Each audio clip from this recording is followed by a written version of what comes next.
Hello दोस्तों, कैसे हो आप सब। मैं हूं अमित तिवारी। तो दोस्तों, आज हम बात करने वाले हैं कि आप कोड को डीबग कैसे कर सकते हैं।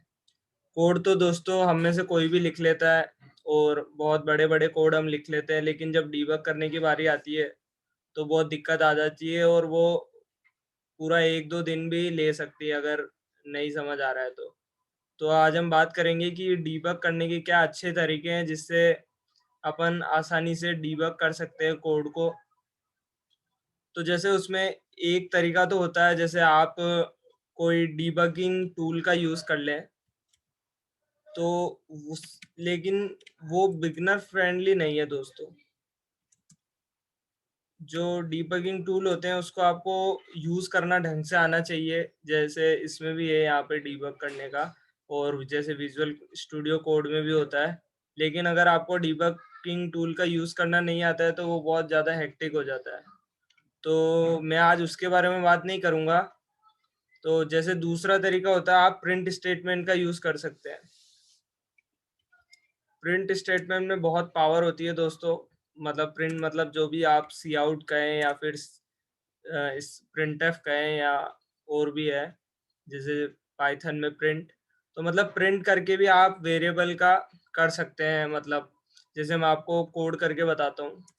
जैसे आपने लिखा है इंट ए, और उसकी वैल्यू मान लो आपने 10 लिख दी। आपने यहाँ पे बहुत सारा कोड लिख दिया, कुछ कुछ कुछ भी लिख सकते हो आप यहाँ पे। और फिर आप वहाँ पे मान लो ए की वैल्यू कुछ चेंज हुई होगी, जैसे ए की वैल्यू a+2, मान लो ए की वैल्यू बढ़ गई होगी, और फिर से कुछ कोड होगा यहाँ पे।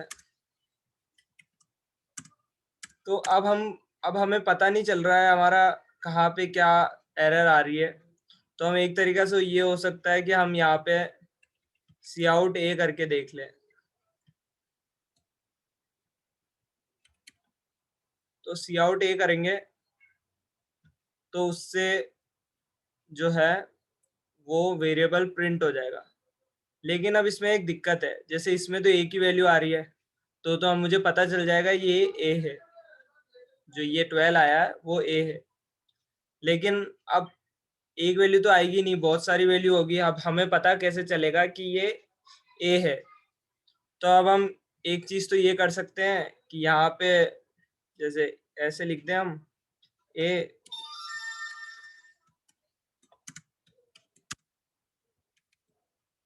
तो एक तरीका तो ये हो सकता है, जैसे वेरिएबल का नाम लिख दिया आपने और उसकी वैल्यू प्रिंट करा दी, तो उससे पता चल जाएगा कि ये जो 12 आया वो ए है। लेकिन मान लो जैसे ये तो एक वेरिएबल के लिए आया है, ए आया है। मान लो कि यहाँ पे आपको बी भी दे रखा हो, जैसे बी दे रखा हो 23, और बी भी कुछ चेंज हुआ हो, जैसे बी में प्लस प्लस हो गया हो। तो आपको यही लाइन बार बार लिखनी होगी। मतलब आपको इसी को कॉपी करके जैसे फिर आपको चेंजेस करने होंगे, तो उसमें बहुत दिक्कत आ सकती है आपको। जैसे आपको अगर मैं दिखाऊं, जैसे आप चाहो कि ये यहाँ पे ऐसे कर दिया, तो फिर इसको बी लिख दिया, और यहाँ ए को भी चेंज करना पड़ेगा। तो इसमें बहुत टाइम लगता है। और अगर आप कॉम्पिटिटिव प्रोग्रामिंग में कॉन्टेस्ट दे रहे हो तो उसमें फास्ट टाइम बहुत मैटर करता है। तो जैसे ये करेंगे हम, तो हो तो जाएगा। जैसे कि यहाँ आ गया है, तो हो तो गया है, लेकिन बहुत टाइम लगा। अब ये तो एक दो वेरिएबल है, काफी सारे होंगे तो बहुत टाइम लग जाएगा। तो हम क्या कर सकते हैं, हम एक ऊपर मैक्रो डिफाइन कर देंगे, हैश डिफाइन डीबग। आप यहाँ नाम कुछ भी दे सकते हैं, ऑफ एक्स। यहाँ आप क्या लिख देंगे, सी आउट हैश टैग एक्स। मैं बताता हूँ ये हैशटैग क्या कर रहा है यहाँ।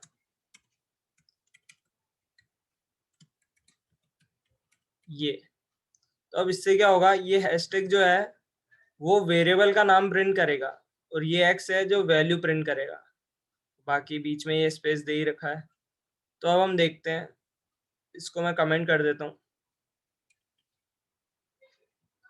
तो अब अगर हम लिखें डीबग ऑफ एक्स, एक्स मतलब ए, और डीबग ऑफ बी। तो इससे क्या हुआ, बी ए पास कर दिया और बी पास कर दिया।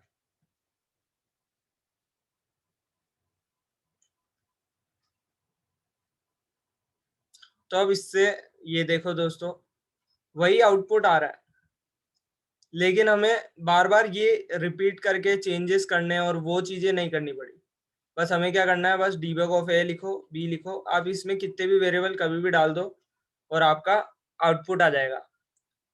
तो ये जो हैशटैग एक्स है, मतलब आप ये मैक्रो बना सकते हैं, आपके जो कोड है उसमें एक छोटी सी लाइन लिखनी होगी ये, और उससे आपको ये प्रिंट करने की जरूरत नहीं पड़ेगी।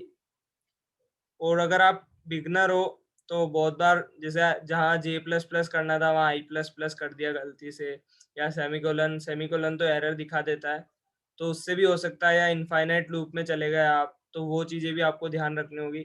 तो वो चीज़ें आप ऐसे हर जगह कोड में प्रिंट कर करा के देख सकते हैं, डीबग करा के। तो ये आई होप इसको आपको देख के कुछ हेल्प मिली होगी, कुछ समझ आया होगा। इसको देख के आप इसको ज़रूर ट्राई कीजिए और अपने जो कोड है उसको डिबग इस तरीके से भी करने की ट्राई कीजिए, तो आपका थोड़ा फास्ट हो सकेगा डिबगिंग, क्योंकि डिबगिंग भी बहुत ज़रूरी है प्रोग्रामिंग में। तो आई होप आपको समझ आया होगा।